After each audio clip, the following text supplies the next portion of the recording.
Jesus não veio abolir a lei, veio cumpri-la. Mas de que lei ele está falando? Deus deu a Moisés os 10 mandamentos e mais uma centena de preceitos que compõem a lei de Deus. Você os encontra principalmente nos 5 primeiros livros da Bíblia. As pessoas deviam cumprir todos os mandamentos, mas alguns logo perceberam que não seria possível. Ainda que você não mate, não roube, não cometa adultério, há um mandamento que diz: ora, a cobiça acontece na mente, no coração, antes mesmo de você partir para a ação. E é isso que Jesus está falando aqui. A lei dizia: não matarás, mas Jesus diz que basta você sentir raiva de alguém para isso valer como homicídio. A lei dizia: não adulterarás, mas Jesus diz que basta cobiçar uma mulher para você ser culpado de adultério. E se você é daqueles que leem o Sermão da Montanha e acham tudo lindo, provavelmente não entendeu o que diz. Você está lendo sua sentença de morte. Ou vai querer dizer que nunca sentiu raiva de alguém, que nunca adulterou em pensamento, ou mentiu tentando parecer o que não é. Então está todo mundo perdido? Exatamente, está todo mundo perdido. E é isso que o apóstolo Paulo explica em sua carta aos Romanos. Deus deu a lei como uma espécie de cala-boca, uma forma de mostrar que todos são pecadores, que todos são transgressores, que todos são réus culpados, aguardando a aplicação da pena. Mas tem um problema. A pena para o pecado é a morte. E advogado nenhum pode livrar você dessa, mas Jesus pode. Acompanhe meu raciocínio. No Antigo Testamento, quando o israelita transgredia a lei, quando pecava, era preciso ele sacrificar um animal inocente, um cordeiro, por exemplo, no seu lugar. Detalhe, o cordeiro precisava ser sem defeito. Jesus, por ser sem pecado, foi o único capaz de obedecer à lei. O único que não tinha pensamentos impuros como nós temos. Apesar de humano, ele não herdou a natureza pecaminosa que nós herdamos de Adão. Por que você acha que Jesus foi chamado de Cordeiro de Deus por João Batista? Exatamente, porque ele veio para ser sacrificado no lugar do pecador, para cumprir a lei. Quando você vê um ladrão sendo julgado e condenado, você diz que cumpriu-se a lei. O raciocínio é o mesmo. Lembra de Adão? Pois é, pela desobediência de Adão, pela desobediência de um só homem, muitos se tornaram pecadores. Deus quis fazer o caminho inverso. Pela obediência de um só, Jesus, e pela sua morte, muitos podem ser salvos. Percebeu agora? Crer em Jesus como seu substituto é a única condição para você ser salvo. Ou acha que vai chegar lá cumprindo a lei? Impossível! Aos olhos de Deus, você é adúltero, ladrão e mentiroso. E como deve estar agora me odiando por dizer isso, acrescente homicida a essa lista aí. Mas se você realmente se reconhecer um pecador que depende da graça de Deus para ser salvo, depois de me escutar esculhambando com você, provavelmente irá dizer: Mário, você não conhece nem a metade do que eu realmente sou. Está falando de duas coisas: da sublime relação que Deus deseja ter com suas criaturas e da vergonhosa hipocrisia religiosa.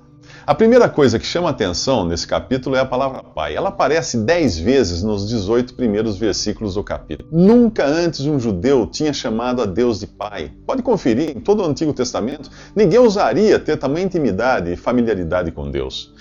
Essa relação de intimidade foi inaugurada por Jesus, que em sua condição humana era o unigênito, ou o único filho gerado por Deus. Ele foi gerado pelo Espírito Santo, nasceu de uma virgem e teve em José apenas seu pai legal, e não seu pai biológico. E tem mais, no Novo Testamento, Deus não é chamado apenas de Pai. Pouco antes de morrer, quando Jesus orava no jardim do Getsemane, o Evangelho de Marcos descreve que ele se dirigiu a Deus com a palavra Abba, que em aramaico quer dizer papai. E nas cartas dos apóstolos você aprende que todo aquele que crê em Jesus pode agora também chamar a Deus de papai. Deus estende essa relação de intimidade e parentesco com todo aquele que recebe a Jesus, e apenas esses. Ouça com atenção o que diz o primeiro capítulo do Evangelho de João. Jesus veio para o seu próprio povo e não o receberam, mas aos que o receberam, aos que creram em seu nome, deu-lhes o direito de se tornarem filhos de Deus. Entendeu? Você já é filho de Deus, você já nasceu de novo, você já creu em Jesus. Agora vem o contraste. Jesus expõe a hipocrisia do homem religioso, aquele que dá esmolas e faz orações para ser visto e elogiado pelos homens. Segundo Jesus, esse cara já recebeu a sua recompensa. Qual? Horas. Ser visto e louvado pelos homens. O que ele está dizendo é que um cara assim deve se dar por satisfeito por receber o que procurava. Nada mais. Esmolas e orações são coisas tão boas quanto as muitas árvores frutíferas que Deus plantou lá no Jardim do Éden, para Adão e Eva se alimentarem. O que aconteceu? Eles foram comer da única árvore que Deus tinha ordenado que não comessem. Foi a origem do pecado, da rebelião do ser humano, da queda do ser humano que se rebelou contra o seu Criador. Quando Adão e Eva viram a besteira que tinham feito, tentaram se esconder de Deus entre as árvores do pomar. O homem religioso é assim. Ele tenta se esconder de Deus entre as próprias coisas que Deus aprova, como esmolas e orações. Tenta disfarçar, tenta fingir, dissimular, encobrir o seu pecado. O nome disso? Hipocrisia. Jesus veio ao mundo para salvar pecadores. E são estes, pecadores, que Deus procura. Se você continuar se escondendo atrás de sua religião, de suas boas obras, de suas orações, para parecer que não é um pecador, como espera ser encontrado por Deus? Como espera ser salvo? Vamos lá. Se exponha, se abra, se escancare para Deus. Confesse a Ele que você é realmente um pecador. E creia que Jesus morreu por você. Creia nele como seu Senhor e seu Salvador. Só falta isso para você ser chamado de filho de Deus, incapaz e dependente de Deus. Nada disso agrada o ser humano, que desde criança é ensinado a ser independente e quando cresce consome livros de autoajuda. Portanto, a oração é a negação da autossuficiência. Jesus ensina que orar não é ficar repetindo palavras como fazem os pagãos. Não é entoar sons hipnóticos como aqueles mantras tibetanos, ou usar de palavras mágicas ou fórmulas secretas para liberar algum tipo de energia cósmica. Não. A oração não é o Shazam ou abracadabra do cristão. Orar é comungar com Deus nossas necessidades, é sentar-se ao lado dele e conversar sobre elas. Mas por que orar se Deus sabe de antemão o que nós precisamos ou o que nós vamos pedir? Bem, porque Ele quer enxergar dependência em nós. E porque Ele gosta quando nós conversamos com Ele.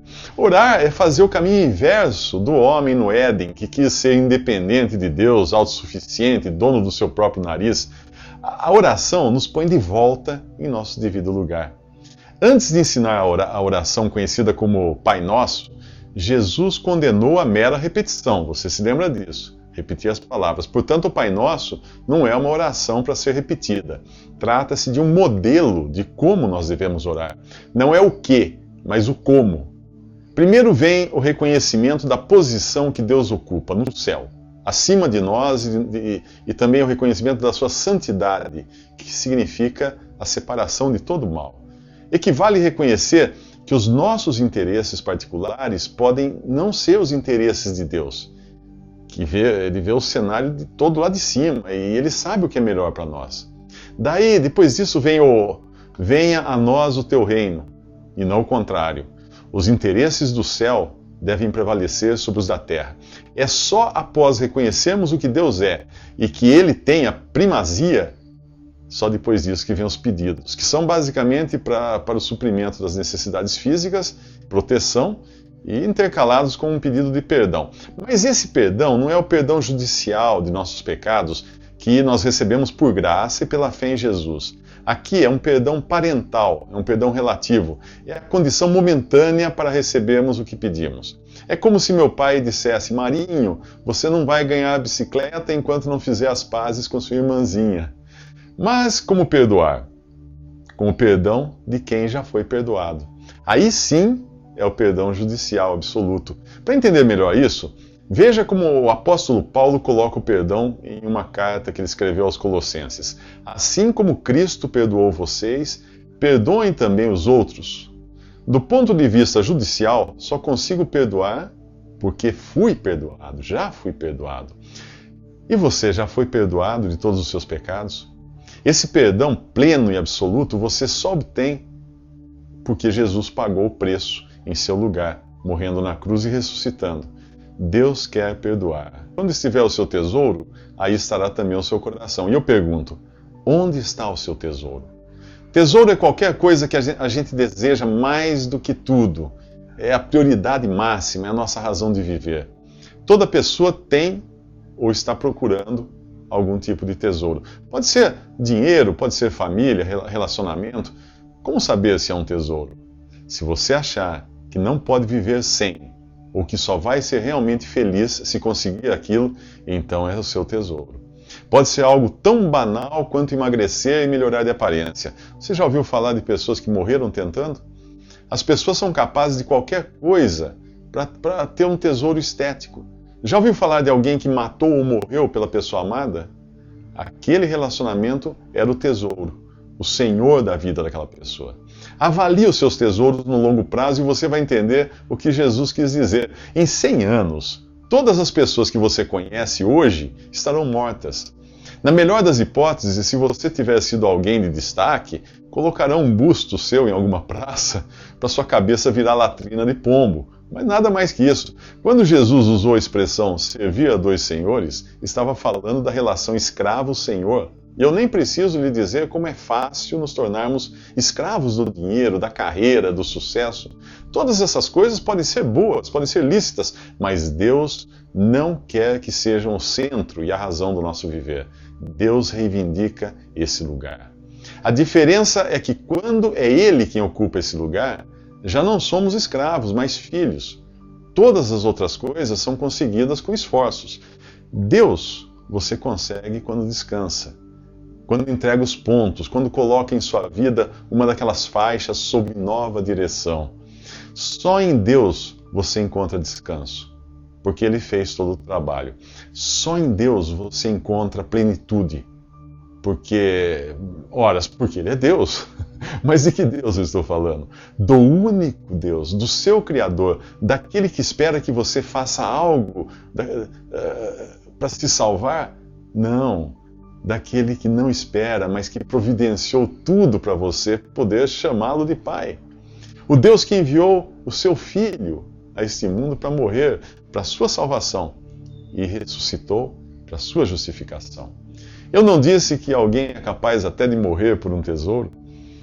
Por que tesouro você acha que Jesus deixou o céu para vir a este mundo morrer?